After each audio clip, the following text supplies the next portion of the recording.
Eh bien bonjour les amis, j'espère que vous vous portez bien en cette période de fête. Alors aujourd'hui, pas d'horoscope, ni de tirage ou de prévision quelconque astrologique ou médiumnique. Nous allons parler de vibration, d'égrégore et d'énergie, pour changer un petit peu. Pour ceux qui ne sauraient pas ce qu'est un égrégore, c'est ce qu'on appelle tout simplement une forme pensée. Pour faire simple, c'est la création d'une forme énergétique, d'un esprit, appelons-le comme cela, qui va se charger des pensées et des intentions que plusieurs personnes vont mettre pour le créer.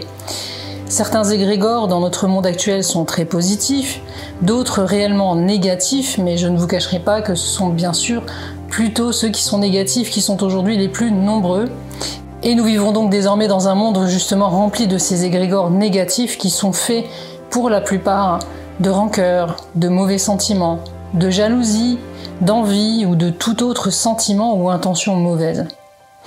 C'est pour cela que je souhaitais aborder aujourd'hui avec vous le sujet des énergies et vibrations de notre monde actuel et corréler tout cela avec ces énergies de Noël qui nous attendent.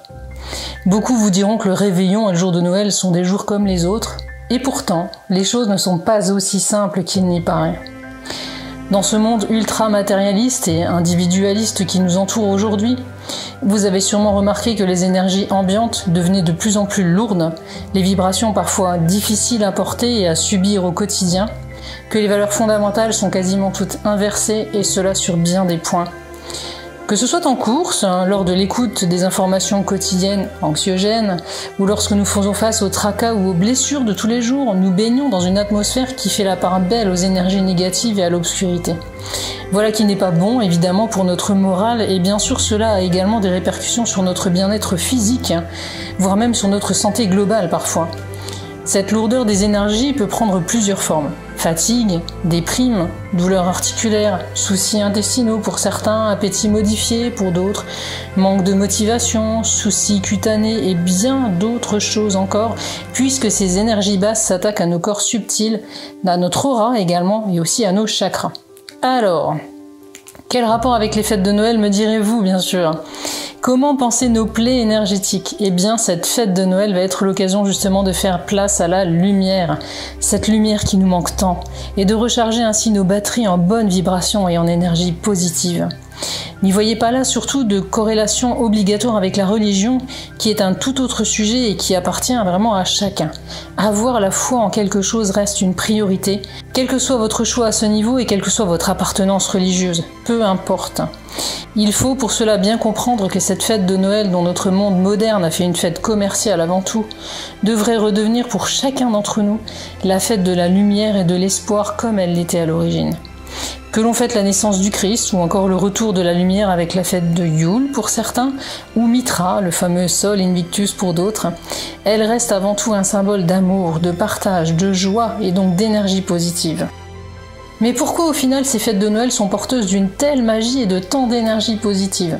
Il faut bien comprendre que le soir de Noël et même les jours qui précèdent, environ 2 milliards d'êtres humains dans le monde se mettent à préparer ces fameuses fêtes, rappelant ainsi à la vie vibratoirement ce que l'on pourrait appeler l'égrégore de Noël. Ce fameux égrégore de Noël, cette forme pensée ultra positive, pleine d'amour, qui n'apparaît que lors de ces fêtes magiques, et qui fait ainsi monter le taux vibratoire de la Terre l'espace d'une soirée. Cet égrégore ultra positif est rempli d'énergie bienfaitrice qui nous donne le sourire et crée le soir du réveillon une ambiance tellement particulière que l'on ne peut la retrouver uniquement que ce fameux soir de Noël. Voilà la véritable image de Noël et du fameux Père Noël. Le plus beau cadeau qu'il nous apporte chaque année, c'est cet égrégore, plein de positivité et de magie dans ce monde devenu vraiment trop difficile. Quelle que soit notre foi, quelle que soit notre vie, ou encore notre état d'esprit, mais il faut juste en prendre conscience de cet égrégore, le cultiver et l'accueillir pour en bénéficier. C'est pour cette raison qu'il faut vraiment continuer à le nourrir, cet égrégore, et ne surtout pas le laisser mourir. Alors certes, certains vont me dire par exemple que mentir aux enfants sur le sujet du Père Noël n'est pas une bonne chose, ou que les cadeaux ne sont juste qu'un coup commercial, ou encore que Noël a perdu tout son sens premier. C'est vrai, mais c'est bien les biens parce que nous l'avons laissé perdre ce sens premier. Non, dire aux enfants que le Père Noël existe n'est pas une manipulation ou un mensonge malsain. Il existe bel et bien à travers cet égrégore énergétique de Noël, et quoi de plus beau que la magie dans les yeux et le cœur des enfants qui, contrairement à beaucoup d'adultes, ont encore cette naïveté, cette candeur, cette capacité à rêver, à se connecter aux autres mondes et ce cœur pur prêt à accueillir la magie. Quant aux cadeaux, pas besoin de faire de folie en achat ou en repas copieux, revenons-en à l'essentiel, le partage et la simplicité. Que vous soyez donc cette année pour Noël seul, en famille, ou encore avec votre amoureux ou vos animaux, pourquoi pas. Profitez de cet égrégore de Noël pour faire le plein de bonnes énergies. Expliquez à vos enfants cette magie de l'égrégore de Noël. Transmettez-la à vos proches par un geste affectueux, un mot tendre, un sourire réconfortant. Recentrez-vous sur ce qui est vraiment important dans la vie et faites ainsi perdurer les bienfaits énergétiques d'une des plus belles fêtes qui soit. Sortez également tout au long de ce mois de décembre et particulièrement le soir de Noël vos plus belles bougies afin de réinviter cette lumière qui manque tant dans notre monde. Bref, le temps de Noël, redevenez un enfant et soyez tout simplement prêts à donner et à recevoir. Toute l'équipe de Temporel et moi-même vous souhaitons par avance de magnifiques fêtes et espérons que cet égrégore de Noël vous apporte amour, joie et énergie positive pour vous et tout ce que vous aimez.